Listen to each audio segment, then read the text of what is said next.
Called dualistic pantheism. Okay, so you're pantheist. Yeah, so what it is basically a common group. What's your name, by the way? Sorry, I'm Neil. Muhammed. Nice to meet you. Nice to meet you. So the way I like to view God is by taking an overview of all religious beliefs and seeing what they have in common. And this, I believe, is something very good. Essentially, it's very good. Okay. And as an empirical theologian, I say to abandon these beliefs is a very damaging belief to have because, of course, it's like abandoning morality. The idea of an omnipresent, immortal God is something that, of course, gives us accountability. Accountability is something that is desperately needed in order for us to love one another, and also to bring us into is to pass on morality to future generations. What I was going to ask you is that, you know, this approach that you're using in terms of like theology, where you say you see what's in common with all the religions and stuff, yeah? What's the scope of, like, in terms of inclusivity of religions? How many religions do you include in your approach? Because do you include, for example, the pantheon of the ancient Greeks? Do you include like, or do you limit it to the kind of 5 or 6 major world religions that stand out today? I wouldn't agree with any sort of idolatrous God. No. These are of course polytheistic beliefs. Yeah. We all know that spirit is one. Spirit is united under all our spiritual souls. What do you mean by spirit? Okay, spirit is basically the foundation of your being. We know that nothing can exist outside of our spirit perception. So are you advocating like a Platonic? Are you advocating like a Plato kind of understanding of the soul, or what are you advocating? A Platonic? No. Plato was a rationalist. I'm an empiricist. Yeah, okay. Empiricism is, of course, as an empiricist, we have to experience something directly before we can talk about it, essentially. Okay. And all I'm saying is... But the spirit isn't really something you can experience. Say again? Because the spirit isn't something you can experience, is it? Like you can't feel it with the empirically. Spirit is experience. Okay? When we're experiencing something outside of our own soul. But nothing that we can't prove that anything exists outside of that process of experiencing. That's what I'm saying. Okay. So fundamentally, God, the soul is fundamental to our very existence, right. And at the very core of our soul is God. We can't. God has activated us, and it's given us perception. This is what you're doing. See where you've gone now? No, I'm saying... See where you've gone? No. What's he done? This is something... You're talking to him, you know... This is an idea that's common to all You're religious making it up now. No, this is an idea that's common to... He hasn't said this to us. No, I have. At the very core of your soul is divinity, it's God. Because it's the origin of all spirit. To be honest, I did hear him say that before. That's why I was... And the core is we've lost something and we want it back. No, we haven't lost. What have we lost? What have we lost? You lost your mother's love, you lost your father's love, you lost your community's love. How did I Because you stepped out of yourself and became a 13-year-old boy. Do you know 14-year-old boy. What you said no to it all. What you're advocating is, do you know what he's advocating? Let me tell you what he's advocating in a more academic sense. It's actually quite clever. It's actually quite clever. Let me tell you what you're saying. What's your name, my friend? Sorry? What's your name? My name is... What is your name? Mohammed. Mohammed. Really? Yeah. Okay, what he's advocating, do you know Freud wrote a book called Civilization and its Discontents, yeah? Okay. And in his like opening kind of couple of chapters, he's discontented with the idea of faith and religion and these things, yeah? Okay. And actually what he advocates is that because when you kind of lose your... God is an extension of the paternalistic kind of experience. That's what he kind of advocates. It's like and so therefore you're replacing your kind of parents, as you said, with God and all these kind of things.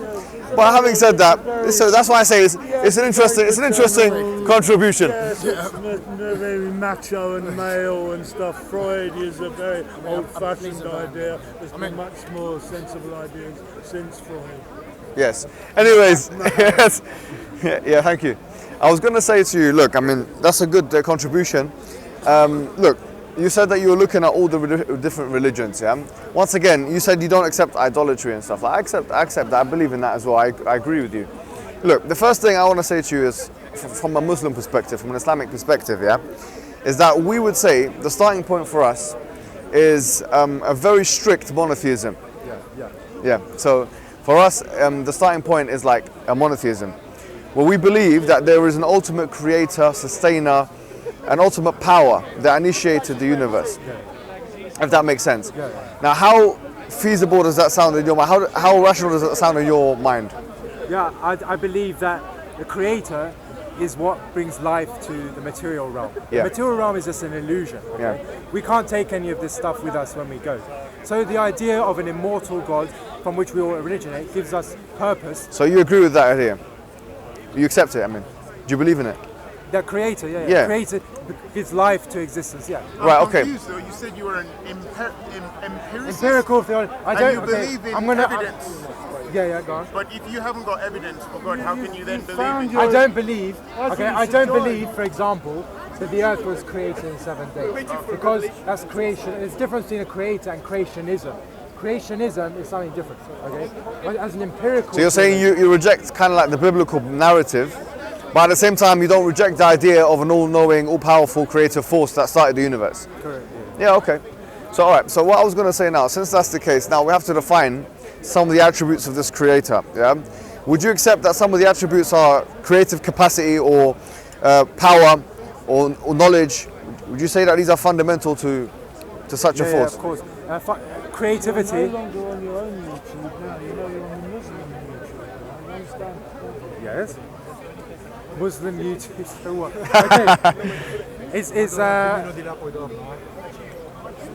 Okay. You're saying it's the creative essence of the universe and of individual souls. Yeah. That is God. I completely agree.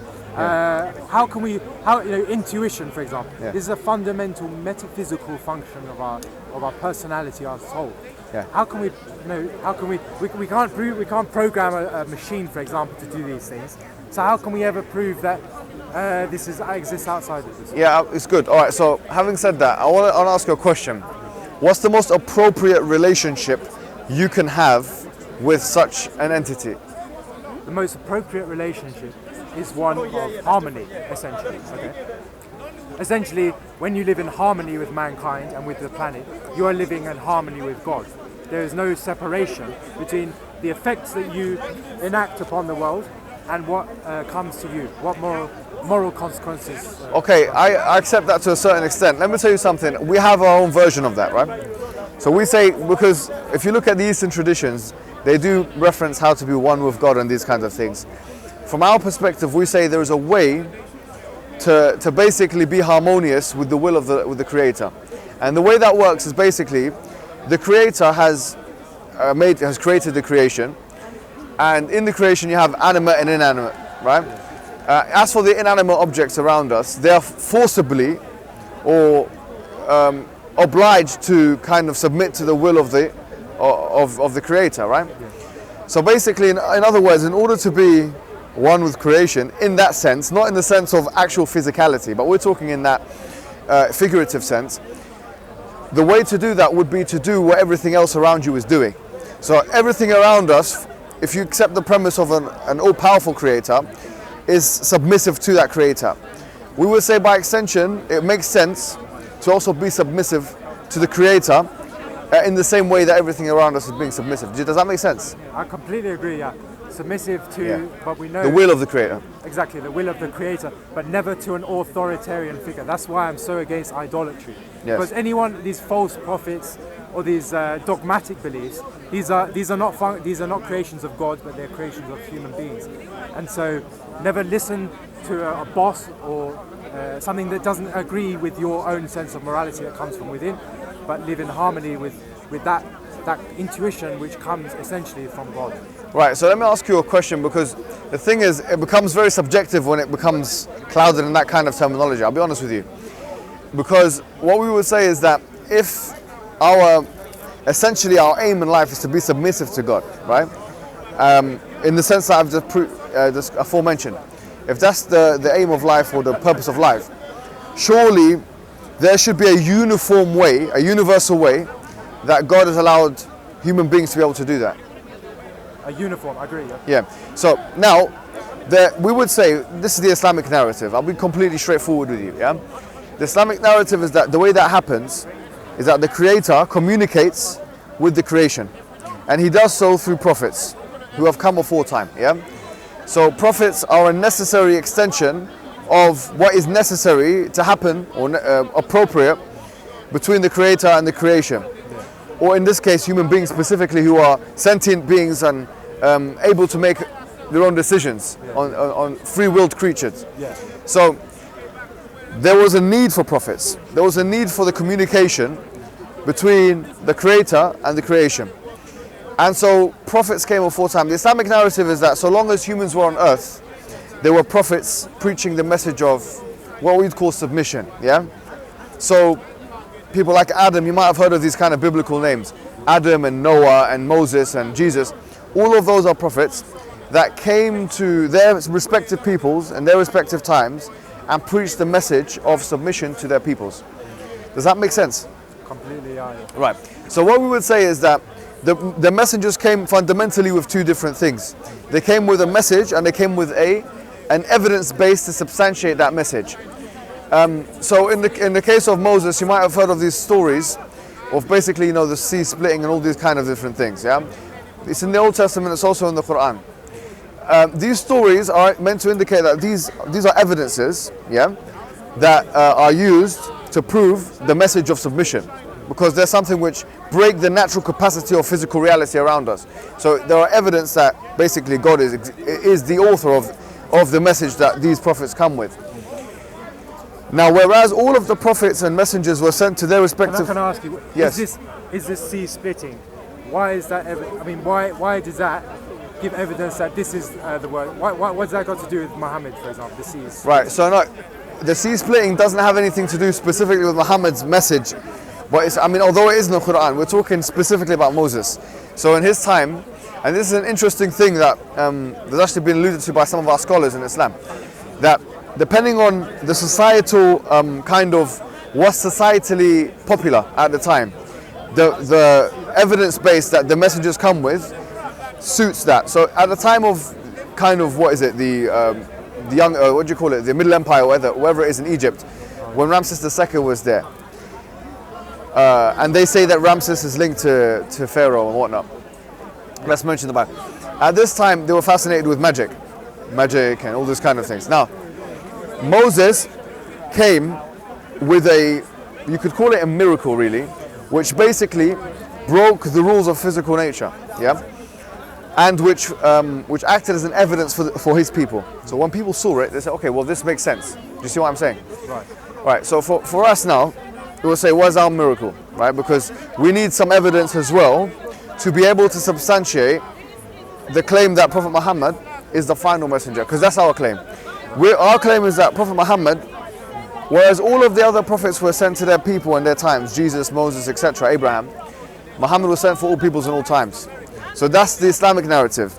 So what he's come with is he's come with an auditory miracle, or an auditory evidence base, whereas all the prophets came before usually with a visual evidence base. So like, for example, in the case of Moses, the sea splitting was something for human beings to visualize and see. Whereas what we say is the evidence base for the Islamic message is actually the Quran itself, which is something actually which was transmitted orally, although it does have, of course, written books as well to corroborate and triangulate the veracity of the oral message. So here, the Quran has many different things within it which basically would lead someone to believe that it couldn't have been, because you were saying you use a kind of like rationalistic approach. We're using a probabilistic kind of rationalistic approach. I would argue that the Quranic discourse contains within it an evidence base. Can I just interrupt you there? I'm actually not a rationalist, I'm an empiricist, which okay, is sorry, the yeah. antithesis of rationalism. Oh yeah, I think I got mixed up then. Yeah. Yeah, we can't just we need experience to inform our... I think you're right about that as well. And that's why, by the way, the fundamental thing in Islam is as follows. One of the fundamental messages Islam comes with is as follows. Whereas Christianity says we're born with original sin, yeah? Islam says no, we're born with something called the fitrah. The fitrah is a predisposition to basically submit to God, not only to know who He is, that higher power, but to submit to Him automatically. So this presupposition is awakened by the various messages or the various evidences that human being is thereafter exposed to. So human being is, for example, exposed to the fine-tuning of the universe. And you don't have to be a physicist to appreciate the fine-tuning of the universe. You can literally look with your naked eye at the fact that the universe is, in fact, finely tuned, right? And these kind of things aim to reawaken human beings from their state of slumber into the recollection of God. Yeah. So that's the main thing of the Islamic message. As with the Quranic discourse, as we've said before, it has within it evidences, we would say, which are very powerful in convincing people that this is basically something which has to be extra human. In other words, it couldn't have been put together by a human ability. So we would say, for example, the fact that the Quran precisely discusses events that happens in the future. I'll give you one example of that. At the time of the Prophet, there were the Romans and the Persians.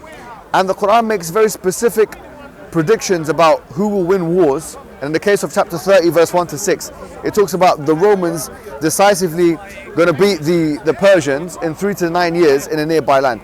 Now this is one of many different predictions of the future that the Quran makes, and that the Sunnah, which is the secondary book of the corpus that Muslims believe in, or the Hadith, the strong Hadith, make of the future.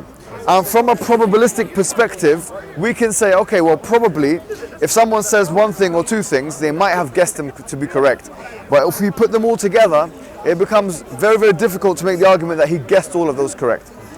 Especially when we consider, by the way, did you know, let me tell you something. In Jehovah's Witness, in the Church of the Jehovah's Witness, you know, they predicted, and by the way, they believed in this kind of thing where people were being, you know, divinely inspired. They predicted that the Day of Judgment will be in the year 1977. You know that. And when that year when the Day of Judgment didn't happen on that year, they called it the Great Disappointment. Because, I mean, I don't know why anyone would be disappointed for the Day of Judgment not happening, but they called it the Great Disappointment. The reason why is because the prediction didn't materialize. And that has repercussions and ramifications for the message, because it couldn't have been divine if it didn't materialize, because it was meant to be from an all-knowing source. Can I ask you about the Quran? You know, he's saying the Quran predicted the Romans were going to defeat the Persians, yeah. Well, wasn't the Romans? Didn't the Roman Empire fall before? The Roman Empire fell at you're talking about the Holy Roman Empire. I'm not talking, first of all, there's two Roman empires, right? So the Roman Empire started in the year 31 BC, yeah? The Gallic Wars and stuff like that, whatever, and it continued on. But then the Holy Roman Empire started, okay? Now, the Byzantine Empire, which was what was around at the time of the Prophet Muhammad, and continued on until the 1400s, this is what we're referring to. Okay. Yeah, okay.